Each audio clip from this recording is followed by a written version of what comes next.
Bussy. This is the final speech of the semester, the policy speech. I do have two audience members here. I have my mom and Hello.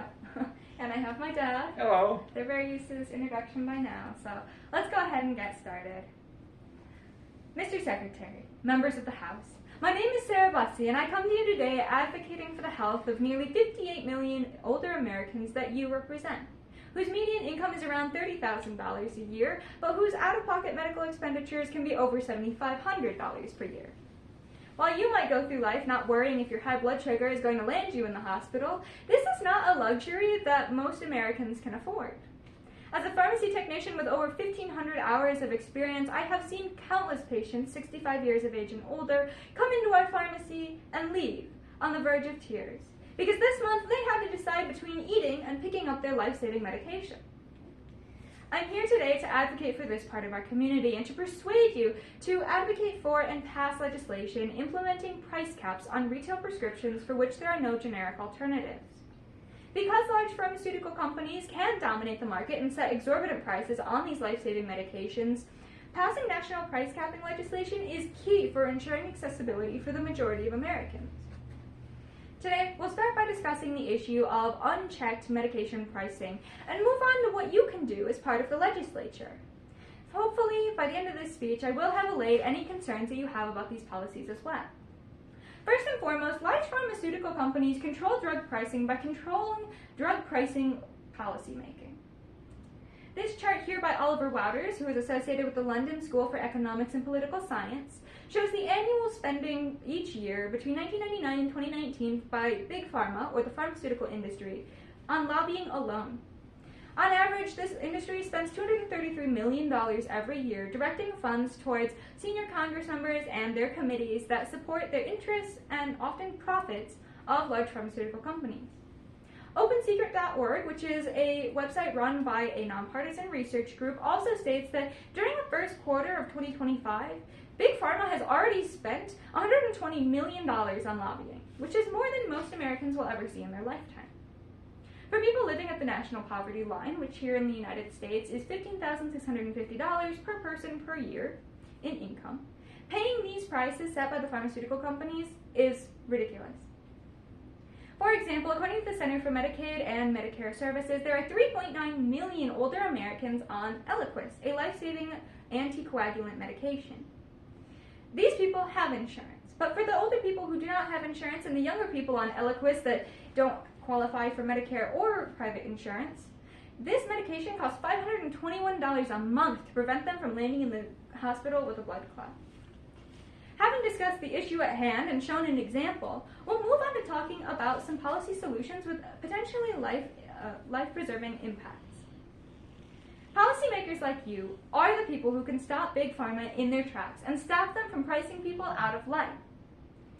Price caps, they are there to prevent pharmaceutical companies from overcharging patients. They don't have to be so high that profits are hurt, and they can be based on things like the total overall cost for the manufacturer, including shipping and manufacturing, or they can be based on things like profit percentages.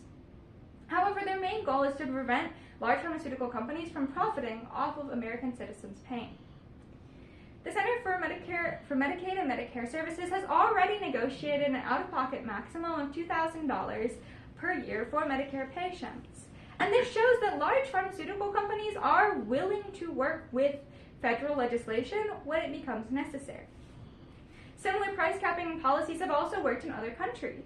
In the UK, Germany, and France, they have the Health Technology Assessment, which values new medications coming onto the market and puts a cap on how much manufacturers can charge and how much insurances will reimburse for those medications.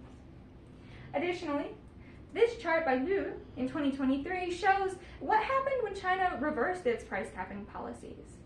When there was low competition situations shown by a high HHI value, such as created when brand name medications are patented and placed on the market, the price for these medications rose by over 14% without price caps. While it's clear that price cap policies have great implications for increasing accessibility for many Americans, I can understand if some of you still have some reservations. For example, what if price capping de-incentivizes large companies from innovation? As a chemist, I can understand the issue with lack of funding. When profits are lower, companies turn less of their money back in towards research and development. That being said, like I've said, price caps don't have to be so low that they hurt businesses or the economy. Additionally, the National Institute of Health here in America touts itself as the largest funder of biomedical research in the world. Working with a $48 billion budget, I'm sure that they can put some of that money towards subsidizing large pharmaceutical companies in their research and development. Additionally, companies might be de-incentivized to make sufficient quantity of these life-saving medications.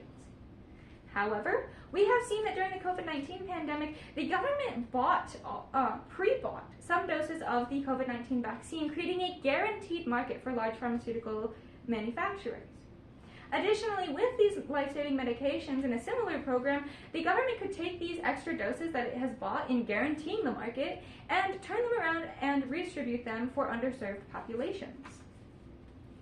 Overall, I hope to have persuaded you that the price capping policies that you can propose and pass are key for allowing accessibility for hundreds of thousands, if not millions, of American citizens experiencing a poorer quality of life. Challenges like de-incentivization are very valid. However, it's clear that only a solution as strong as price capping is good enough to combat the greed shown by Big Pharma. Your constituents depend on you to defend their opinions, to defend their freedoms, and ultimately their right to health, so defend them. Pass price capping policies and prevent large pharmaceutical companies from jeopardizing the health of the American people. Thank you. Are there any questions? Yes, I have a question. How do you decide who gets to determine what's a reasonable price for this medication? Perhaps averaging the countries across the world, or negotiation? What's your thought? So the question is, who decides what these price caps are? And as we've heard, obviously, price caps need to be high enough to not hurt the economy, to not hurt these manufacturers enough that they're not incentivized to make life-saving medications. In the European Union, it's generally seen that price caps are determined based on a group consensus across the European Union. There's often very comparable markets in the different countries there. So something similar could work. America is considered a first world country where generally we have a lot of money to put towards healthcare. So using a general ballpark from other countries would be a good way of creating fair price caps. Additionally, like I've said, the profit percentage, we could decide that a certain percentage of the profit, that should be the price cap, which would individualize it for each medication. Or we could look at overall manufacturing cost for different companies and decide price caps that way. Are there any other questions? Brand name medications carry patents for a certain number of years, so why don't they just wait until the expiration? So the question was, brand name medications only have trademark and patent for a certain number of years, so why don't we wait? Unfortunately, for a lot of older Americans and younger Americans with conditions that can be life-threatening, like a history or risk of blood clots, strokes, things like that, they don't have the option to wait. So some of those patents can last for 20 years, and that essentially gives a pharmaceutical company a monopoly on that drug. As many anti-monopoly laws as we have, this is a way of essentially getting around it.